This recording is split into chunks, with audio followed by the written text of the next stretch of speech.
हाँ जी, CFR ये last question था जो आपने देखा था, और भागते दौड़ते हमने क्या कर दिया था, एज इट इज जैसा सी इंस्टीट्यूट वालों ने आंसर दे रखा था हमने भी लिख दिया, ठीक है ना। बट हमारा लॉजिक क्या कहता है, इसको कैसे लिखना चाहिए, हमारे अकॉर्डिंग इसको कैसे लिखना चाहिए था, ये सी इंस्टीट्यूट का था। और अपना क्या है सर, अपने अकॉर्डिंग जो वेटेड एवरेज बोरोइंग्स आएगा ना, अपने अकॉर्डिंग जो वेटेड एवरेज बोरोइंग्स आएगा ना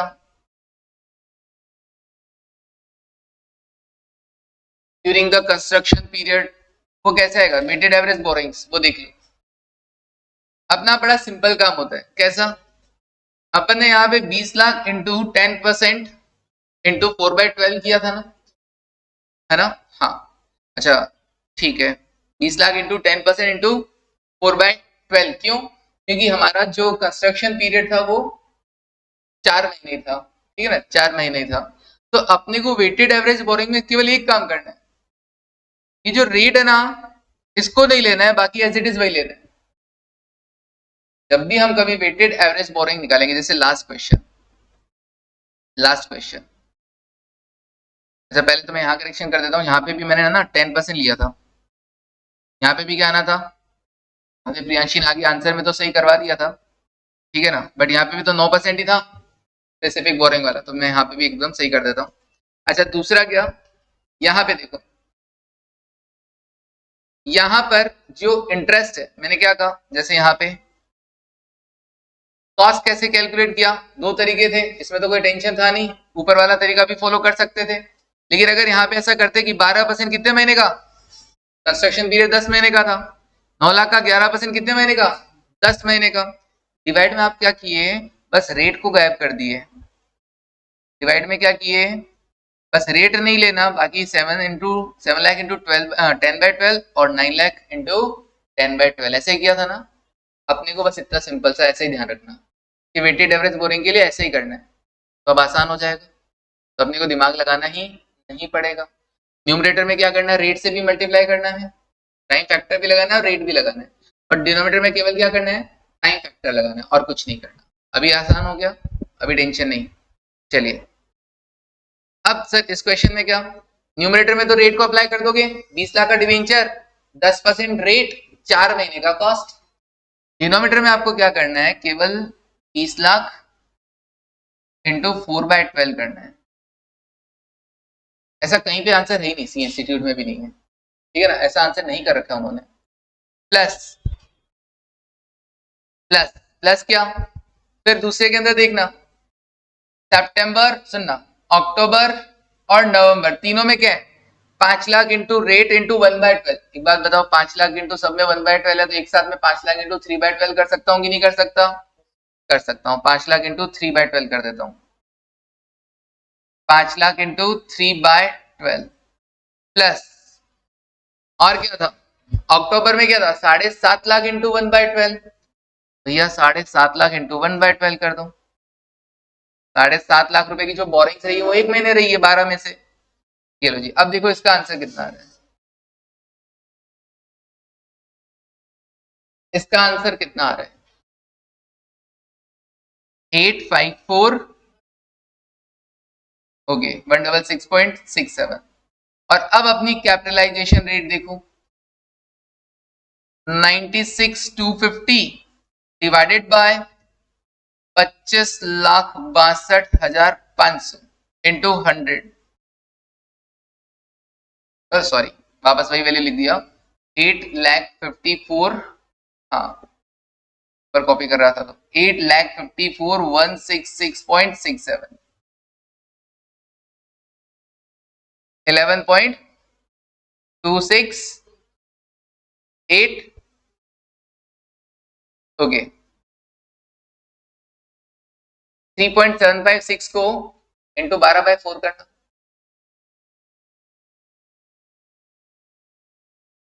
3.756 को into 12 divide by 4,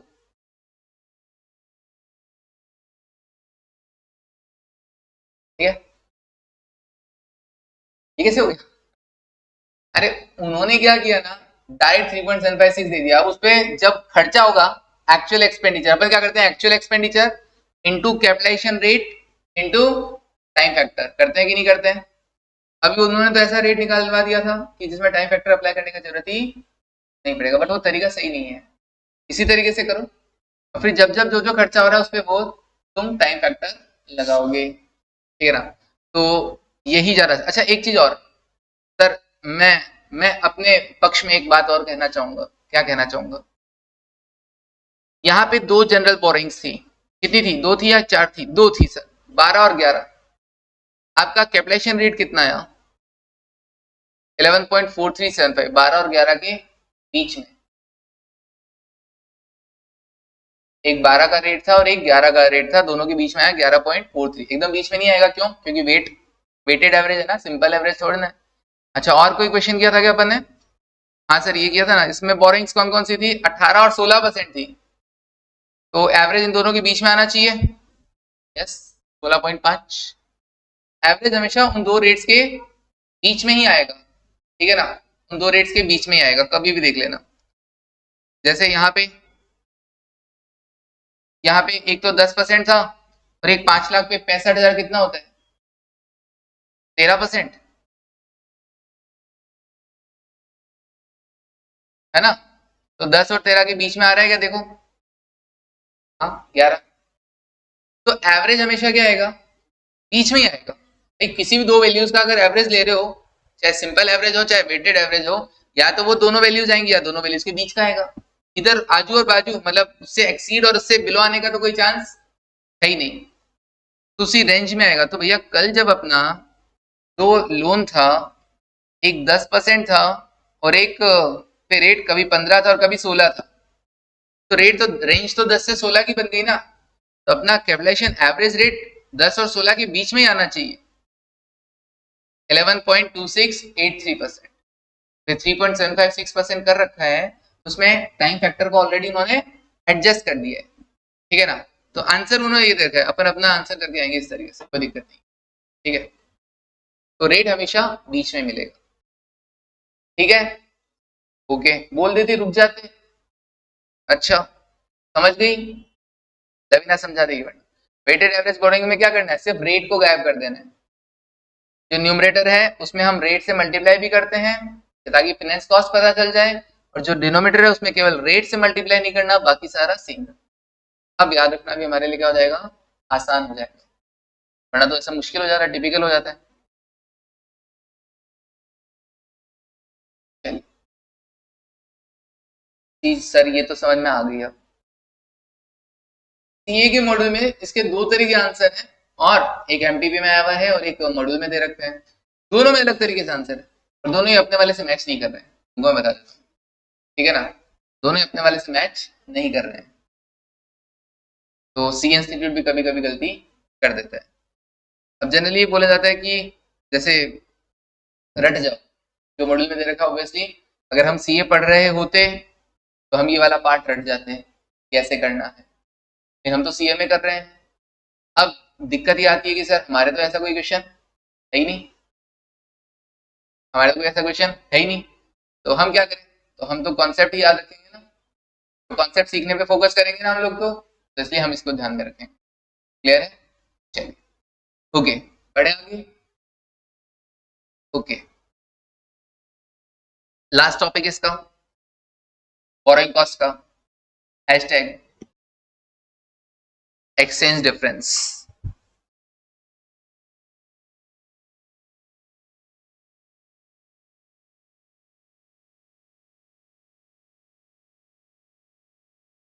exchange difference to be treated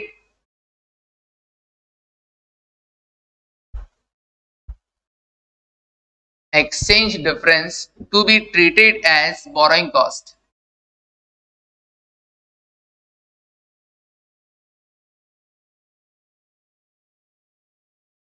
exchange difference to be treated as borrowing cost।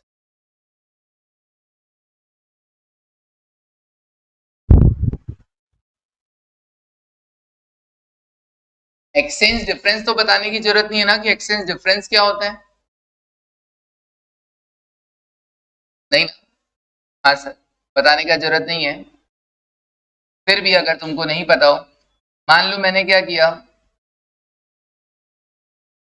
मैंने कोई बोरोइंग किया, पैसा बोरो किया, कहां से? फॉरेन कंट्री से।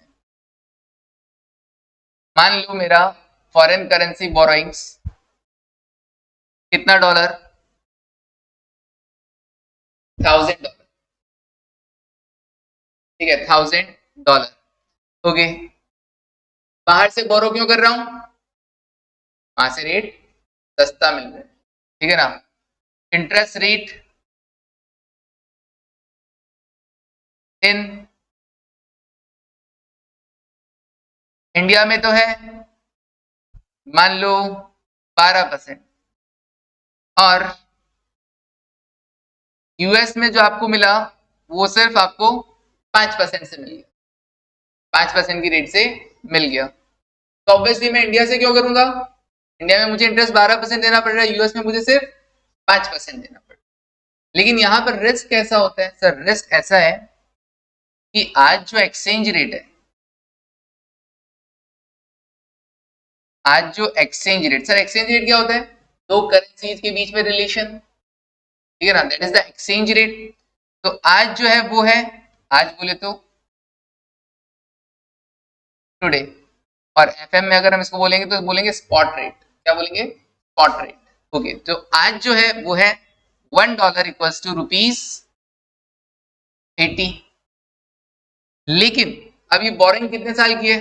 मान लो 5 साल की है, मान लो 5 साल की। तो अब मुझे क्या करना होगा? ये डॉलर क्या 5 साल बाद भी $1 इक्वल टू ₹80 रहेगा क्या? नहीं रहेगा। तो अब अगर ये चेंज होता है, मान लो 1 साल बाद, ईयर एंड पर, ईयर एंड पर ये $1 इक्वल टू रुपीज हो जाता है 85। तो क्या होगा? तो सर रिस्क हुआ ना। मैं तो गया था सस्ता के लिए, और सस्ते के चक्कर में हुआ क्या, जब लोन लिया तब तो $1000 का लिया था, $1000 को मैंने कन्वर्ट करवाया तो मेरे पास 80 इंटू 1000, 80,000 रुपए आए। लेकिन जब साल भर बाद में मुझे मान लो अगर पेमेंट करना पड़ा लोन का, मान लो अगर मुझे पेमेंट करना पड़ा लोन का, तो क्या होगा?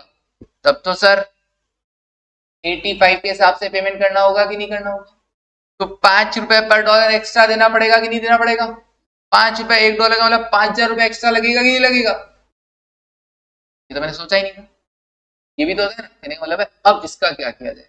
ये जो एक्सचेंज डिफरेंस है ना ₹5000, इसका क्या किया जाए? तुमने पैसा तो कम में बोरो कर लिया, तुम्हारी इंटरेस्ट कॉस्ट कितनी आ रही है? इसकी वजह से तुम्हारी पहले साल के एंड में इंटरेस्ट कॉस्ट कितनी आ रही है ऑन फॉरेन करेंसी बोरोइंग्स? समझना ना, तुम्हारी foreign currency borrowing, interest cost on foreign currency borrowings कितना आ रहा है? सर देखो, हमने $1000 बोरो किए थे, $1000 पे 5% के रेट से कितना आ रहा है? 1000 तो 5%, $50। ओके, $50 मेरे को देने हैं, तो देने के लिए मैं डॉलर पॉकेट में लेके थोड़ा ना घूमता हूँ, मैं तो इंडिया में रहता हूँ। रुपीज मेरी फंक्शनल करेंसी है, फंक्शनल करेंसी मतलब होम करेंसी, ठीक है ना, समझना। अभी अपन वो एस पढ़ेंगे इंडिया तो और करेक्ट प्रॉपर बताएंगे। फिलहाल फंक्शनल करेंसी मतलब होम करेंसी। ओके, तो सर मेरे पास $50 देने के लिए भी तो डॉलर होने चाहिए ना। तो डॉलर खरीदने जाऊंगा तो कितने में मिलेगा मेरे को? डॉलर खरीदने जाऊंगा कितने में मिलेगा? 85 में मिलेगा। ओके, तो कितने रुपए खर्च करने होंगे मेरे को इंटरेस्ट के लिए? Interest cost on foreign currency boring $50 देने हैं। $50 देने के लिए क्या करूंगा? डॉलर बैंक से लेने जाऊंगा, बैंक को कहूंगा भैया मुझे $50 दे दो, बैंक कहेगा लाओ जी पर डॉलर 85 रुपीज मुझको दे दो। मैंने दे दिए पर डॉलर 85। कितने रुपए दिए मैंने टोटल? देखना, $50 इंटू 85 कितना? 4250। ओके, 4250, ठीक है। ये आपका इंटरेस्ट कॉस्ट ऑन फॉरेन और करेंसी बोरिंग्स हो गया। अच्छा, 85 आएगा, 80 रुपीज तो आज है ना। एक साल बाद इंटरेस्ट का पेमेंट करूंगा तो उस दिन का एक्सचेंज रेट काम आएगा। एक साल बाद इंटरेस्ट का पेमेंट करूंगा तो उस दिन का रेट काम आएगा कि नहीं आएगा? बिल्कुल, ठीक है, पक्का। लेते टाइम इंटरेस्ट का पेमेंट नहीं करा ना, लेते टाइम तो लोन ले आया, $1000 लेके आया, $1000 लाके बैंक को दिए, बैंक वालों ने $1000 इंटू 80 रुपए करके 80,000 मुझे दे दिए, ठीक है ना, 80,000 रुपए मुझे दे दिए, ठीक है, क्योंकि मुझे 80,000 रुपए चाहिए थे तो मैं $1000 लेके आया वहां से, क्लियर, ओके। लेकिन अब $1000 पे 5% $50 का इंटरेस्ट देना पड़ेगा, $50 एक साल बाद दूंगा तो बैंक के पास जाऊंगा तो बैंक मुझसे चार्ज कितना करेगा, 85 रुपीज पर डॉलर, ओके। अब एक बार मैं बैठा बैठा यहाँ पे सोच रहा हूँ कि यार मेरे को इंटरेस्ट कॉस्ट अगर मैं बोरो करता,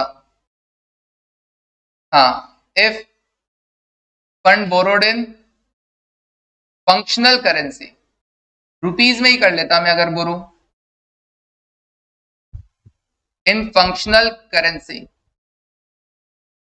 तो क्या होता, तो मेरे को कितना कॉस्ट आता, एक बात बताओ, अगर इंडिया में बोरो करते तो तुम कितने रुपए बोरो करते, 80,000 ही तो चाहिए थे, $1000 से भी तो तुमको 80,000 ही मिलेगी नहीं मिले, हाँ सर, अब मैं इंडिया में अगर बोरो करता तो मैं कितने रुपए बोरो करता, $1000 इंटू 80 रुपए, क्योंकि $1000 बोरो करके भी तो मेरे को 80 रुपए के हिसाब से 80,000 ही मिल रहे हैं ना, तो 80,000 में बोरो करता तो मेरे को इंडिया में रेट कितना पड़ता, 12%, देखना कितना कॉस्ट पड़ता, 80,000 रुपए इंटू 12%, कितना, 80,000 रुपए इंटू 12%, 9,600, 9,600 रुपए पड़ते, बिल्कुल पड़ते सर, ओके।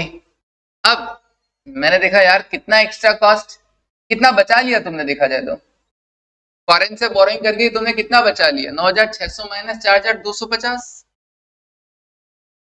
5350, लेकिन दूसरी तरफ तुमको एक्सचेंज लॉस हो रहा है कि नहीं हो रहा है, तुमने बचा तो लिया 5,350, लेकिन एक्सचेंज लॉस हो रहा है कि नहीं हो रहा है, अगर आज तुम सारे लोन का पेमेंट कर दो तो, फिर अगर मैं आज सारे लोन का पेमेंट कर दूं तो $1,000, अभी तो कुछ किया तो ही नहीं ना, आउटस्टैंडिंग लोन कितना है, $1,000, ओके, तो $1,000 इंटू कितने रुपए, 85 के हिसाब से करूंगा, जबकि लिया था तो कितना लिया था, 80, ₹5 पर डॉलर का मुझे नुकसान हो रहा है कि नहीं हो रहा है, ₹5 इंटू 1,000 कितना हुआ, 5,000, 5,000 का एक्सचेंज लॉस हो रहा है, तो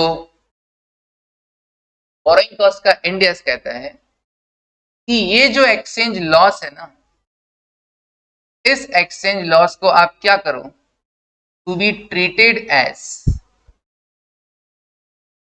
borrowing cost, to be treated as borrowing cost, वो भी कितना, up to the difference between these two, up to the difference between these two, अच्छा, इसका मतलब इन दोनों का डिफरेंस तुमने मुझे क्या बताया था, 5,350 था, और मेरा एक्सचेंज लॉस कितना है, 5,000, तो मैं 5,000 का एक्सचेंज लॉस पूरा का पूरा क्या कंसिडर कर लूंगा, बोरोइंग कॉस्ट कंसिडर कर लूंगा, बोरोइंग कॉस्ट कंसिडर, सर अगर मेरा एक्सचेंज लॉस ज्यादा होता, मान लो 6,000 होता तो 6,000 होता तो मैक्सिमम मैं 5,350 ही क्या कर सकता हूं, बोरोइंग कॉस्ट कंसिडर कर सकता हूं, मतलब हमें कितना अलाउ किया जा रहा है, हमें कह रहे हैं कि अगर आप इंडिया में बोरो करते हैं तो आपका बोरोइंग कॉस्ट कितना आता, हम आपको मैक्सिमम उतना बोरोइंग कॉस्ट अलाउ कर सकते हैं, मतलब मैक्सिमम कितना, 9,600 रुपए बनता है ना, तो मैक्सिमम आपका बोरोइंग कॉस्ट 9,600 अलाउ कर सकते हैं, आपका एक्चुअल बोरोइंग कॉस्ट 4,250 ही बन रहा है, ठीक है ना, लेकिन आप फॉरेन से बोरो कर रहे हो तो आपका एक्सचेंज लॉस आ रहा है 5,000, इस एक्सचेंज लॉस को भी आप क्या ट्रीट कर सकते हो, बोरोइंग कॉस्ट ट्रीट करोगे, लेकिन कितना तक, up to the difference between interest in the foreign currency borrowing and interest if borrowed fund borrowed in the functional currency, उतना लिमिट तक आप क्या कर पाओगे, कैपिटलाइज कर पाओगे, बोरोइंग कॉस्ट मान पाओगे, क्लियर है ये वाली चीज, ओके, हाँ, एक्सेस वाला आप पीएनएल में चार्ज करोगे, ठीक है जी, चलिए तो अब लिखवाता हूँ मैं इसके लिए, समझते गए थोड़ा थोड़ा, अब मैं लिखवा देता हूँ इसके लिए, सर ये लिख लें क्या, एग्जाम्पल करेंगे तो अपने आप आ जाएगा, ये लिखने की जरूरत नहीं है, तो पहले कॉन्सेप्ट लिखो, एक्सचेंज डिफरेंस का होगा क्या सर,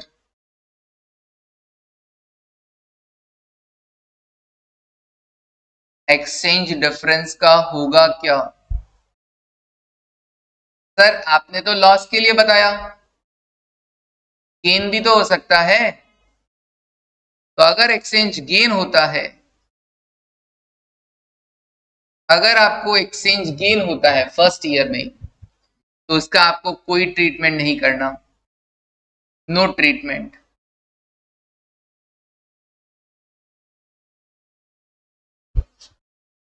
और अगर आपको एक्सचेंज लॉस होता है, अगर आपको एक्सचेंज लॉस होता है तो आप क्या करेंगे? Treated as borrowing cost, treated as borrowing cost, पूरा लिखेंगे, treated as borrowing cost at the lower of the following, at the lower of the following.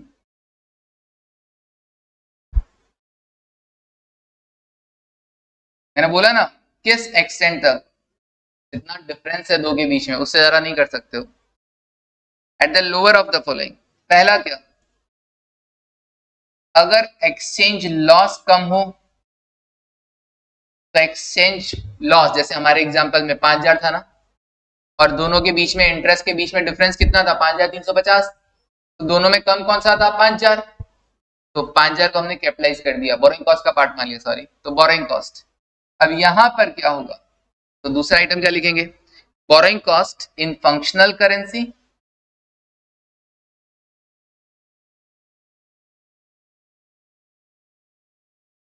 Boring cost in functional currency, जैसे हम लोग इंडिया में है तो rupee, minus actual borrowing cost in, actual borrowing cost इन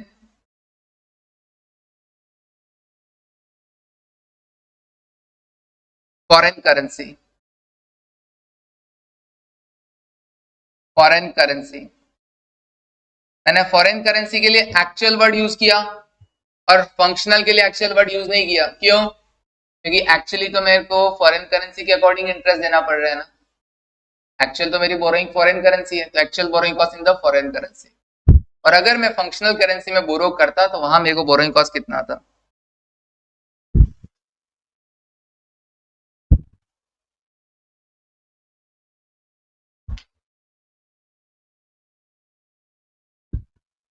अच्छा, ये borrowing cost क्या है? ठीक है, तो इसको तो बोरोइंग कॉस्ट मान लोगे, ट्रीटेड एज क्या कर लोगे? Borrowing cost. अच्छा, अब इसके बारे में जज करना है कि बोरोइंग कॉस्ट कितना पीएनएल में जाएगा, कितना कैपिटलाइज करना है, वो एक अलग बात है। कितना पीएनएल में जाएगा, कितना कैपिटलाइज करना, वो एक अलग बात है। अच्छा, एक्सचेंज लॉस अगर ज्यादा होता तो? सर एक्सचेंज लॉस होता 6000 और डिफरेंस होता सिर्फ 5350 बिटवीन द इंटरेस्ट। तो ऊपर का जो 650 एक्सचेंज लॉस है, उस एक्सचेंज लॉस को क्या माना जाएगा? नॉर्मल एक्सचेंज लॉस माना जाएगा, ठीक है ना, और उसे पीएनएल में ट्रांसफर कर दिया जाएगा। तो लिख देता हूं यहाँ पर नोट लगा के, स्टार मार्क लगा के, balance remaining exchange loss, remaining exchange loss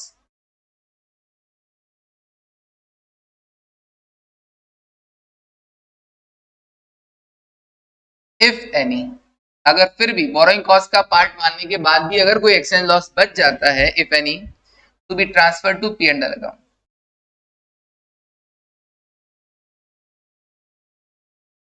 P and L, बस to be transfer to P and L.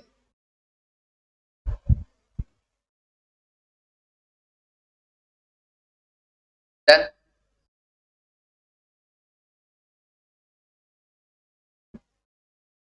Sir पहले साल तो हो गया नुकसान और अगले साल हो गया गेन, अब क्या करें? पहले साल $1000 पे मैंने नुकसान बुक किया, अब अगले साल हो गया क्या मेरे को उसी $1000 पे, मान लो रेट वापस क्या हो गया, रेट जो इतनी पहले 85 हो गई उससे अगले साल मान लो 83 हो गई, तो हमने तो 85 तक का नुकसान देख लिया था। अभी मान लो अगले साल 83 हो गया सेकेंड ईयर के एंड में, तो $2 पर डॉलर का फायदा होगा कि नहीं होगा? वापस वापस होगा एक्सचेंज गेन। अब क्या किया जाएगा उस एक्सचेंज गेन का? हमने तो एक्सचेंज लॉस को बोरिंग कॉस्ट मान लिया था, कोई बात नहीं जी, अगली बार एक्सचेंज गेन हो तो बोरिंग कॉस्ट में से क्या कर देना? कम कर देना। चलो लिख लो, if exchange loss was treated as,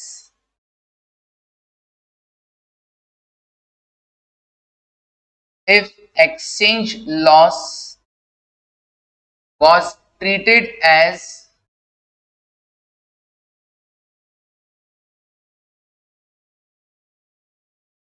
an adjustment to interest. An adjustment to interest, that is treated as borrowing cost. That is treated as borrowing cost. Treated as boring cost आसान भाषा में हो गया है कि एक्सचेंज लॉस जो आपने पहले बोरिंग कॉस्ट का पार्ट मान लिया था, और ट्रीटेड ये जो है treated as an adjustment to interest, ये इंडियस का लैंग्वेज हो गया। ओके, जिसको आपने बोरिंग कॉस्ट का पार्ट मान लिया है in current year, in current year and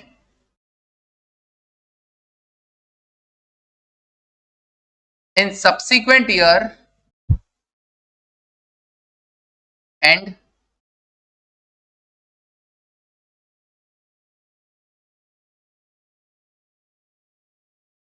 in subsequent year, आने वाले साल में there is exchange gain। अगर exchange gain हो रहा हो in respect of same borrowing,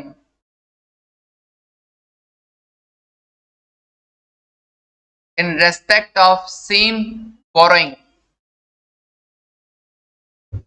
उसी बोरिंग के रिगार्डिंग आपको एक्सचेंज गेन हो रहा हो, किसी दूसरी बोरिंग नहीं, उसी फॉरेन करेंसी बोरिंग के रिगार्डिंग तुमको एक्सचेंज गेन हो रहा हो, comma deduct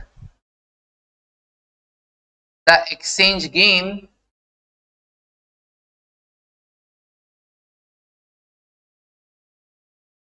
from interest, from interest to the extent, अब एक्सचेंज गेन भी तो कितना ही हो सकता है, तो आप कितना डिडक्ट करोगे, to the extent of the loss, to the extent of the loss previously treated as interest.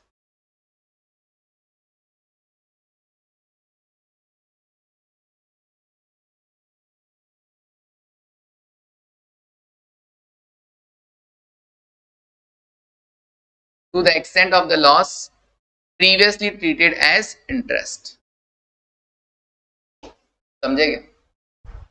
वो अपन इंडिया 16 में नहीं पढ़ते थे पीपी वगैरह के, या इंडिया 38 में इंटेंजिबल एसेट में, पहले फायदा हुआ रिवोल्यूशन रिजर्व में डालो, फिर फायदा हुआ तो रिवोल्यूशन रिजर्व में डालते थे, लेकिन नुकसान होता था तो क्या करते थे, पहले रिवोल्यूशन रिजर्व से निकालते थे जितना है उतना, बाकी पी एंड एल से लेते थे। ऐसे लॉस होता था तो क्या करते थे, पी एंड एल डेबिट करते थे, और फिर लॉस के बाद अगले साल गेन होता था तो क्या करते थे, जितना हाँ पीएनएल से लिया था पहले पीएनएल में ट्रांसफर करते थे उतना, उसके बाद रिवोल्यूशन रिजर्व में करते थे। सेम वही, पहले लॉस हुआ, आपने उसको बोरिंग कॉस्ट ट्रीट किया, अब अगले साल गेन हो रहा है, तो जितना आपने पहले लॉस ट्रीट किया था एज अ बोरिंग कॉस्ट, उतना तक तो तुम बोरिंग कॉस्ट में से कम कर देना वापस, ठीक है ना, कम कर देना इंटरेस्ट के खर्चे को, और उसके ऊपर का नॉर्मल गेन है तो उसे पीएनएल में ट्रांसफर कर देना।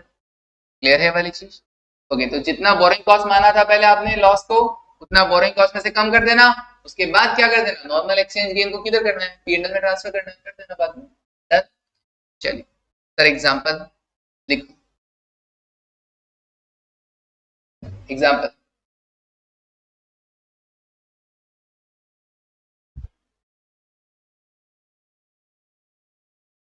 ABC limited, ABC Limited has taken a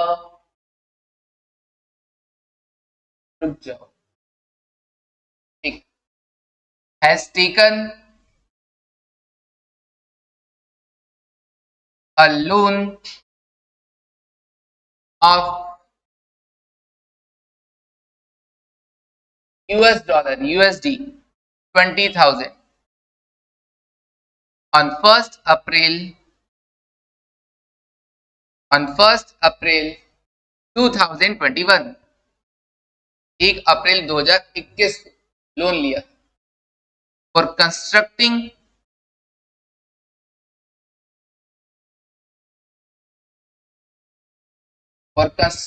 a plant. Okay, plant qualifying asset है, तैयार होने में टाइम लगेगा। तो अब इसके लिए आपने लोन लिया है, बोरिंग कॉस्ट इनकर किया है, तो boring cost to be capitalise होगा कि नहीं होगा? होगा। लेकिन लोन लिया है डॉलर में at an interest rate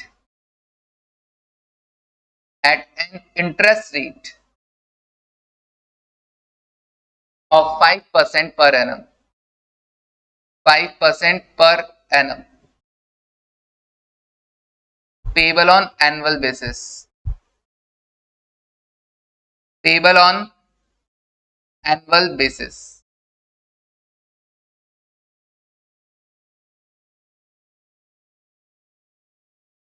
okay, जिस दिन लोन लिया on 1 April 2021, on 1 April 2021 $1 equals to ₹45 और 31 मार्च 2022 को $1 था कितना, मतलब साल के एंड में $48, तो एक्सचेंज लॉस तो होगा ना। एक बात बताओ, डॉलर मजबूत हो रहा है या डॉलर वीक हो रहा है? साल भर में मजबूत हो रहा है, स्ट्रांग हो रहा है, एफएम में कम है कैसे में, तो डॉलर क्या हो रहा है? स्ट्रांग हो रहा है। तो भैया कोई करेंसी जिसमें आपने पैसा बोरो कर रखा है, अगर वो स्ट्रांग होगा तो हमारे लिए तो नुकसान की बात है ना, क्योंकि फिर हमको ज्यादा पे करना पड़ेगा, क्योंकि हमारी करेंसी क्या हो रही है, उसके सामने वीक हो रही है। अब हमारी करेंसी वीक हो रही है तो हमको फिर उतना ही डॉलर खरीद के देने के लिए पैसा ज्यादा देना पड़ेगा। ओके, ये तो एक्सचेंज लॉस होगा। हाँ, इंटरेस्ट रेट इन इंडिया कितना?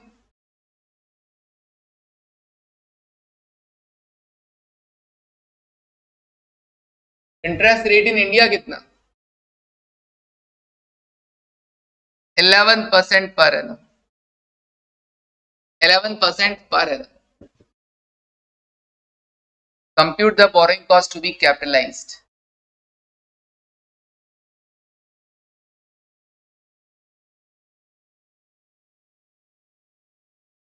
Compute the borrowing cost to be capitalized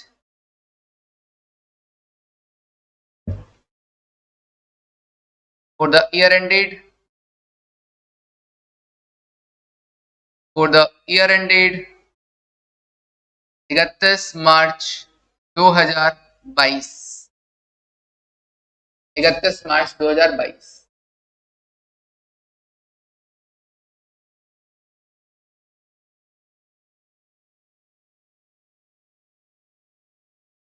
चलिए देखो कैसे होगा सॉल्यूशन। हाँ जी, लिखो इसमें सबसे पहले तो एक्सचेंज लॉस कितना है तुम्हारा। एक्सचेंज लॉस कैसा भी हो सकता है, रियलाइज्ड या अनरियलाइज्ड। अभी अपन ने रियलाइज्ड अनरियलाइज्ड बोले तो एक्चुअली मैंने पे थोड़ा ना कर दिया लोन, ये तो सिर्फ मैं इमेजिनरी सोच रहा हूँ कि अगर मैं आज लोन का पेमेंट कर देता तो ये अनरियलाइज हुआ ना। हाँ जी, तो अनरियलाइज हो चाहे रियलाइज से कोई फर्क नहीं पड़ने वाला यहाँ पर। आप क्या करोगे, एक्सचेंज लॉस कितना? सर मैंने ना $20,000 का लोन लिया था, अगर मैंने साल के एंड में पेमेंट कर दिया तो मेरे को 48 का रेट पड़ेगा, जबकि साल की शुरुआत में क्या था, वो जब लोन लिया था तब 45 था।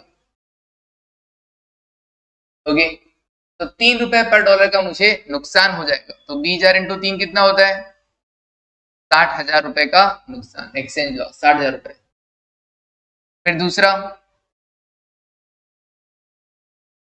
अब मुझे ये देखना है, अच्छा अब मुझे ये देखना है ना, इस एक्सचेंज लॉस में से कितना अमाउंट हमें बोरिंग कॉस्ट कंसिडर करना है to be treated as boring cost. तो अब बोरिंग कॉस्ट के लिए अपने को एक और वैल्यू देखना पड़ेगा, क्या? Difference between the interest in the functional currency and foreign currency. तो देख लेते हैं difference between the interest difference between the two interest, ऐसा लिख देते हैं, difference between the two interest. तो पहले लिखेंगे इंटरेस्ट,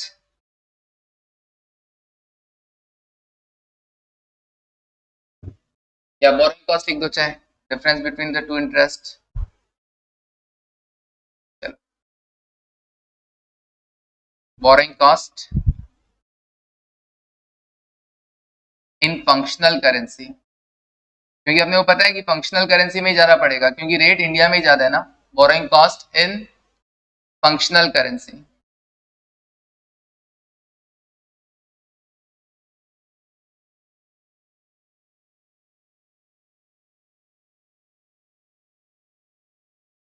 फंक्शनल करेंसी कितना, देखो तुमने फॉरेन से बोरो किया कितना, $20,000। इसका मतलब तुम्हें कितना पैसा चाहिए था सर, $20,000 इंटू 45, क्योंकि तुम $20,000 लाए होंगे फॉरेन से और उसको आज 45 की रेट से कन्वर्ट करवाया होगा। तो 20,000 इंटू 45 सर $20,000 इंटू आज का रेट कितना 45।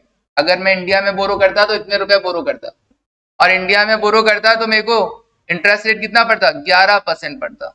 बताना borrowing cost in functional currency कितना, 99,000। ओके जी, माइनस कर देता हूं actual borrowing cost, actual borrowing cost in foreign currency, actual borrowing cost in foreign currency.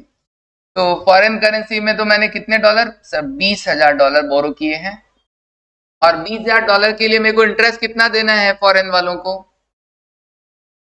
कितना देना है फॉरेनर्स को इंटरेस्ट सर, 5%।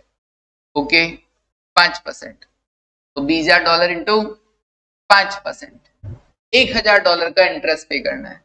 वो $1,000 का इंटरेस्ट कब दूंगा, 1 साल बाद दूंगा। तो 1 साल बाद एक्सचेंज रेट कितना है, $1.48। तो मुझे $1 के लिए 48 रुपए खर्च करने होंगे, तो $1,000 के लिए कितना, 48,000, 48,000। ओके, तो एक्चुअल बोरोइंग कॉस्ट तो मेरा 48,000 है। अब डिफरेंस कितना है, कितना बताया, 51,000। ओके, तो borrowing cost to be capitalised कितना लिखेंगे, देखो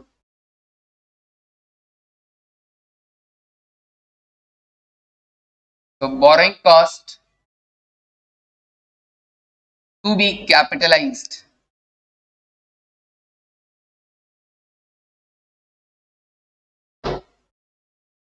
कितना बोरोइंग कॉस्ट तुम कैपिटलाइज करोगे। इसमें पहला नंबर तो आएगा actual borrowing cost, actual borrowing cost in foreign currency. तुम फॉरेन करेंसी में जो बोरो कर रहे हो पैसा, उसका जो बोरोइंग कॉस्ट आ रहा है कितना आ रहा है, 48,000। ये तो तुम बोरोइंग कॉस्ट है ही तुम्हारा, ये तो है ही बोरोइंग कॉस्ट, इतना तो तुमको इंटरेस्ट पे करना पड़ ही रहा है, तो ये तो तुम कैपिटलाइज कर ही लोगे। प्लस एक्सचेंज लॉस का भी कुछ पार्ट आप कैपिटलाइज कर पाओगे ना, तो यहां लिख देते हैं क्या, एक्सचेंज लॉस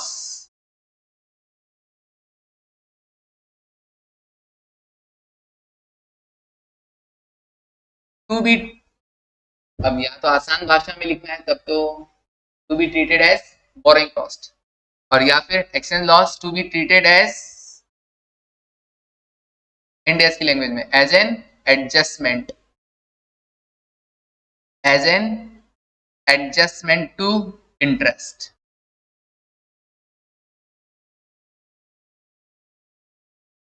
आसान भाषा में लिखोगे तो to be treated as borrowing cost, और वरना exchange loss to be treated as an adjustment to interest. कितना, लोअर ऑफ द टू कितना, 60 या 51, दोनों में से जो भी कम होगा 51,000, ठीक है ना। लोअर ऑफ, आप यहाँ पे अगर नंबरिंग कैसा भी लगा सकते हैं, 1 और 2 है ना, तो जैसा भी हो ए भी लिख देना, लोअर ऑफ ए और बी। चलिए 51,000 लिख देता हूँ, लोअर ऑफ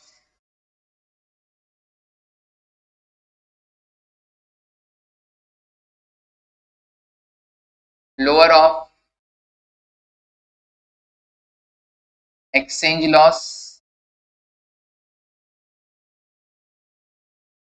और difference between the two interest, or difference between the two interest, difference between the two interest। बाकी आप लिख देना, जैसे ए और बी देंगे तो लोअर ऑफ ए और बी। डन। अच्छा, तो आप कितना कैपिटलाइज कर पाओगे टोटल?